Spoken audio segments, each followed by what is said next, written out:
Olá galerinha, tudo bem com vocês? Sejam bem-vindos a mais um vídeo.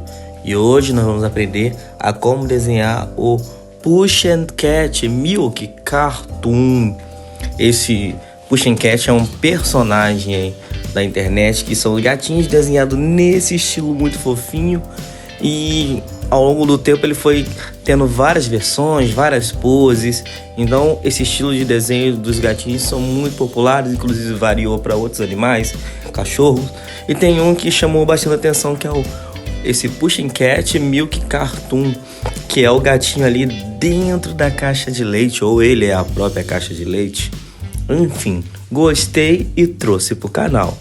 Mas falando melhor do canal, para quem não sabe como funciona o nosso tutorial de desenho, é bem simples. É só você copiar as linhas que eu fizer no vídeo passo a passo, rápido e fácil. Já aproveita que você tá por aqui, já deixa aquele likezão para ajudar o canal a crescer cada vez mais. Já se inscreve no canal se você ainda não é inscrito, ativa o sininho para ficar por dentro das atualizações e comenta aí embaixo qual é o seu Pusheen preferido. Sem mais enrolação, pega o lápis, pega a folha e vamos desenhar.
Então é isso, pessoal.